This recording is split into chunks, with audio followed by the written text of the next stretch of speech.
All right, y'all, what to do? A little bit different of an intro today just because I'm under the car, as you guys can see. But we're out here attacking this oil pan leak that I was telling you about that was coming from the bottom of the oil pan bolt. And so I was able to investigate it some. Let me move this light here. And I honestly just think this gasket is not the best. I mean, it's sealing, but for some reason it's not sealing well in the back here. So couple options. What I might do, well, actually what I am going to do, because I don't have any other option unless I want to take the oil pan out, which I can't because I got all the bolts out for the most part, but I left these couple in there just because they're kind of the hardest to get to. So that way the pan can just drop down and I can access the area, at least where it's leaking. But it's already bottoming out on the brake line here, and I wouldn't be able to get it out. So my only other option is it's not really leaking from the front. I saw a little dampness in the front, but nothing as far as leakage goes, so I'm not sure if it's just not sealing right. So what I might do is just give each bolt a little bit of RTV around maybe about a quarter of the way down, so that way when I'm spinning it up, it can kind of make its own O-ring per se and seal itself. So I'll probably do that to each bolt, and I'll probably put some RTV down on the areas around the bolt holes here on the actual oil pan itself. So that way maybe that'll help kind of stop it, hopefully, or slow it down.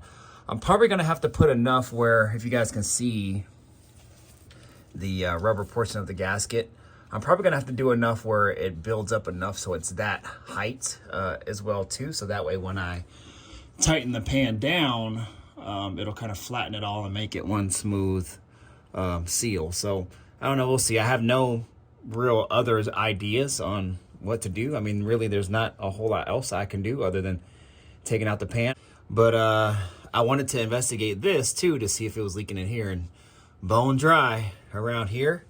No oil from the heads or the valve cover gaskets or anything. It is bone dry. But all in all, y'all, I mean, it is what it is. It's okay that I had to do this, I guess, because now I can kind of clean all this wiring up. I mean, it's not ran bad or anything, but now I can kind of cover it with some mesh wire loom here, so that'll be great. Then I can kind of tie it out the way. One time I put back a transmission, and I actually ended up catching, I think, a transmission line or something in between here, and I didn't know it. Went ahead and tried to torque it down, and it wouldn't seat all the way. Ended up figuring out that I had a transmission line, or a fuel line. I think it was a fuel line. Not a transmission line, but a fuel line actually stuck in between there, and I kind of damaged it, so then I had to make a whole new fuel line. So this way I could kind of negate that, and I can clean all this up too, so you can see all this like white stuff on here. This is from when it had body work done on it, so I can just really just clean up in here, you guys, and just kind of just clean this tunnel and everything. And I'll probably just spray some 415 on these kind of areas here where the undercoating chipped off. So that way it's just covered and everything. So, I mean, you gotta count your wins with your losses, you know what I'm saying? So that way we can kind of just knock some things out that we probably wouldn't have in the first place, or if this never had happened, and then we'll go from there. You guys, what it do? It is the next day, so I have been out here messing around, just cleaning some stuff up, trying to get some stuff dialed in and get this transmission back in. But in the meantime, as discussed, I'm climbing under the car right now. I was working on the oil pan. Let me turn on this light. So with that being said, here we go. Now, sorry the lighting isn't the best. I actually don't have my LED hat on, man. That thing's so clutch. But anyways, you guys should still be able to see. So previously you saw the pan was slightly dropped down, and I was able to access at least a good half, the back half of the pan coming all the way around. And that's actually where it was leaking out of the bolt holes. Of the bolt holes, which actually makes sense since back here, this is where most of the oil kind of settles in and sits. So it was pretty damp on every single bolt as you go along the back here. So what I did is I put a little bit of RTV. This Right Stuff gasket maker, man, this stuff is the best. I actually prefer it better than the RTV. So I put it all around the bottom part of the gasket and also on this surface as well. What I did is I did this, like mentioned, and I also put a thin bead around the threads of the bolts as well. So I went about halfway down. So that way when I screw them in theory, it would kind of form its own rubber gasket itself as it mates up to the bottom of the oil pan and then torques against the bottom of the block. So hopefully that would slow down or stop. Actually, I prefer stop. Hopefully it will stop any other sources of oil leaking anywhere in this pan. All right, you guys, what it do? I don't know how many days later it is, but I am obviously in the garage. Had to take my son swimming this morning, so we had swim lessons, so that was good.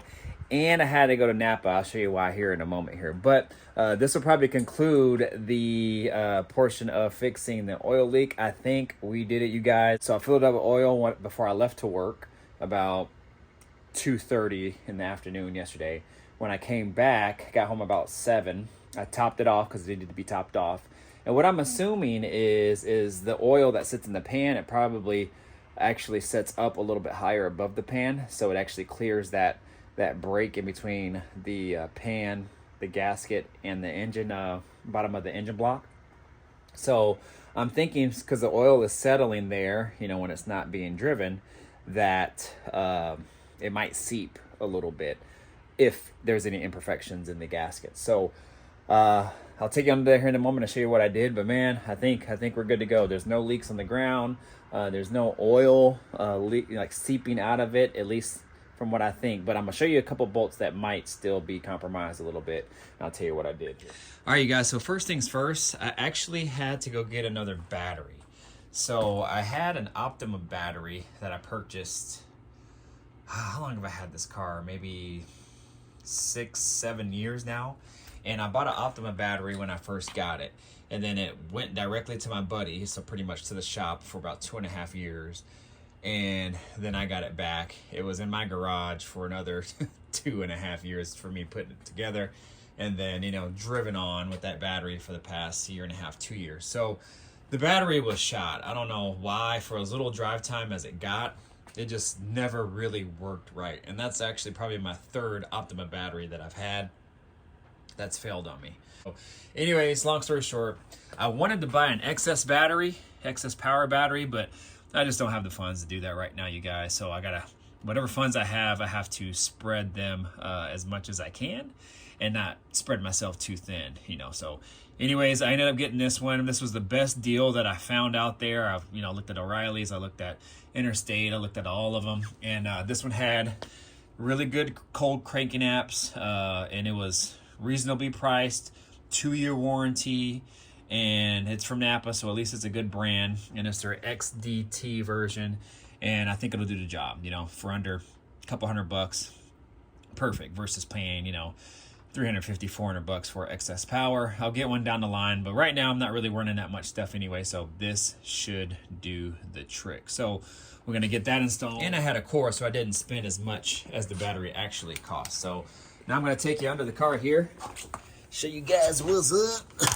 Crawl with me here, y'all. Crawl with me. Turn this light on. So that light will probably take a little while to warm up, but I got a couple LEDs and my headlamp. All right, y'all, so here we go. Here it is here. So as you saw from the previous video, that's the area that I sealed up and also went about halfway back behind the block on each side. I also went ahead and put the oil filter in, primed that, so that's actually full of oil right now. And like I said, the whole engine is full of oil as we speak. Everything is really dry. It should be, at least. So, but if we come over here, so I did almost all the bolts except for these two. So there's one, you guys can focus on it. So there's one here, and then there's one right behind it, and there's one there, and there's one right behind it. So pretty much the bolts that are right above the cross member. And if you guys can look, I don't know if it'll focus on it and see, I don't know if that's wetness around that or if that's from previous or what. I'm pretty sure it's probably a little bit of oil. But the good thing is if it's there, it's just kind of staying there. It's not coming out. But I knew that there was a possibility that it might actually kind of seep out a little bit. Let's look at this one. And so, like I said, I don't know if that's oil or not. Coming around the flange of the bolt. Let's see if I can see this one up in there. I'll go ahead and ride with it like that. If I see that it's starting to seep out and that bolt head is getting a little wet, or it's starting to kind of like get a little wetness around the pan, I think what I'll do at some point during the summer, obviously I'll change the oil and then I'll address it at that time. Anyways, we'll keep an eye on it from there, but I think we should be good to go. So I think the next steps today, what I'll do is put on the flex plate and then just kind of get it ready for the trans to go back on. So anyways, you guys, that's it. I know it's not the most exciting video, but everything on this list, I am trying to go down the list with you, especially the most important items. So I think for now, we can kind of check off that oil leak and be good to go on that one. And all we got to do now is just kind of keep going down the line. I think the next steps will be to put the flex plate back on, which is not on the list, but replace torque converter, put the transmission back in, and then we can check that one off too. So we getting there, you guys. We are getting there. And the whole reason why I went and got a battery now is because once we get the transmission in and everything all set up, this car is ready to start and go on a test drive basically. So I don't know what I'm going to do about a seat because there's no seat in it right now. So I don't know. I'm going to have to throw that seat back in. Right now it's not functional because I took out all the components for the electric seat, so it won't go front to back. So I don't know where it's going to lie, but I don't know. We'll see. Maybe I'll just take it down the street and back or something. I don't know, guys. But anyways, we'll attack that when we get to it. But I'm going to go ahead and start getting to work here. The son's sleeping. The wife's inside. And she said, you know, if you can come inside when he wakes up, that would help her out because she's actually doing some work for the gym right now. So I got to try to get as much stuff as I can on this done right now, you guys. But if you're new to the channel, definitely think about subscribing now. Go ahead and hit that notification bell, man. All that good stuff. Y'all stick with me, you guys. I know I'm doing a lot of Chevelle content, but this is the car that I have been trying to get pretty much finished.